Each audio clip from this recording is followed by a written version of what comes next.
The Tale of Ginger and Pickles, written and illustrated by Beatrix Potter.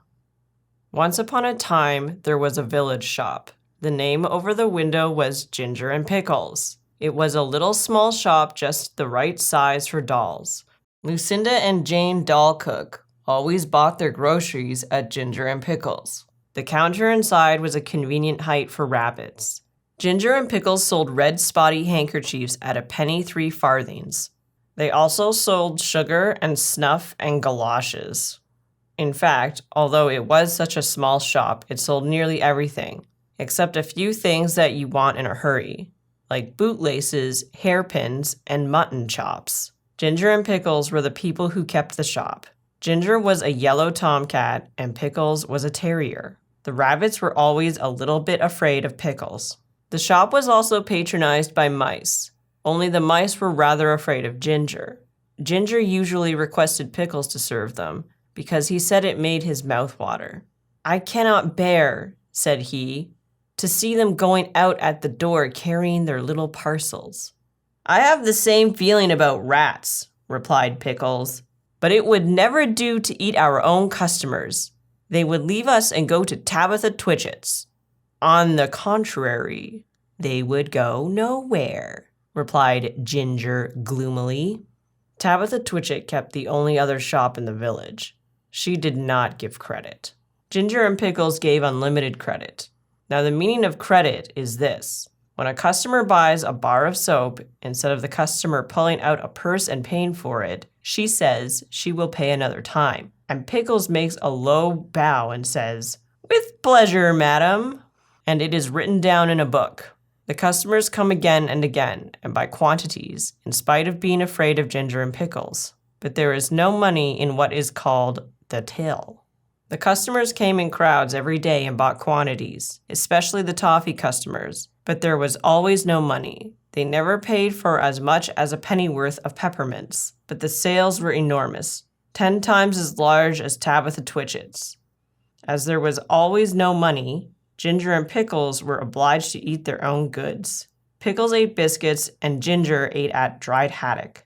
They ate them by candlelight after the shop was closed.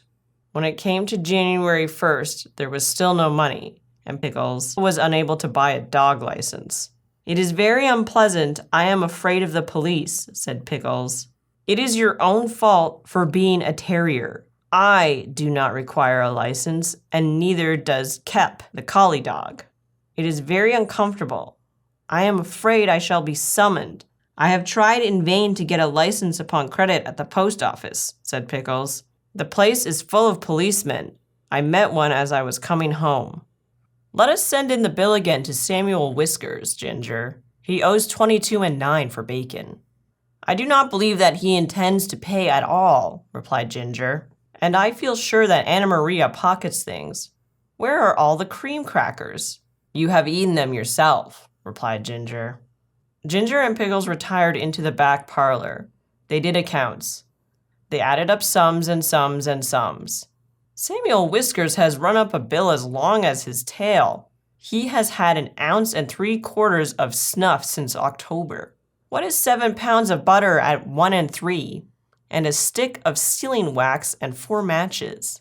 "Send in all the bills again to everybody, with comps," replied Ginger. After a time, they heard a noise in the shop, as if something had been pushed in at the door. They came out of the back parlor. There was an envelope lying on the counter and a policeman writing in a notebook. Pickles nearly had a fit. He barked and made little rushes. "Bite him, Pickles, bite him," sputtered Ginger behind a sugar barrel. "He's only a German doll." The policeman went on writing in his notebook. Twice he put his pencil in his mouth, and once he dipped it in the treacle. Pickles barked till he was hoarse, but still the policeman took no notice. He had bead eyes, and his helmet was sewn on with stitches. At length, on his last little rush, Pickles found that the shop was empty. The policeman had disappeared, but the envelope remained. "Do you think that he has gone to fetch a real live policeman?" "I am afraid it is a summons," said Pickles. "No," replied Ginger, who had opened the envelope. "It is the rates and taxes, £3.19 and 11 3 farthings. "This is the last straw," said Pickles. "Let us close the shop." They put up the shutters and left, but they had not removed from the neighborhood. In fact, some people wish they had gone further. Ginger is living in the Warren. I do not know what occupation he pursues. He looks stout and comfortable. Pickles is at present a gamekeeper. The closing of the shop caused great inconvenience. Tabitha Twitchit immediately raised the price of everything a halfpenny, and she continued to refuse to give credit. Of course, there are the tradesmen's carts, the butcher, the fishman, and Timothy Baker. But a person cannot live on seed wigs and sponge cake and butter buns, not even when the sponge cake is as good as Timothy's. After a time, Mr. John Dormouse and his daughter began to sell peppermints and candles, but they did not keep self-fitting sixes, and it takes 5 mice to carry one 7-inch candle. Besides, the candles which they sell behave very strangely in warm weather, and Miss Dormouse refused to take back the ends when they were brought back to her with complaints. And when Mr. John Dormouse was complained to, he stayed in bed and would say nothing but "very snug," which is not the way to carry on a retail business. So everybody was pleased when Sally Hennypenny set out a printed poster to say that she was going to reopen the shop. Henny's opening sale, grand cooperative jumble, pennies, penny prices. Come buy, come try, come buy. The poster was really most enticing.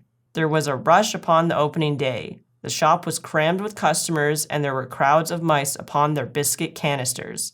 Sally Hennypenny gets rather flustered when she tries to count out change, and she insists on being paid cash, but she is quite harmless, and she has laid in a remarkable assortment of bargains.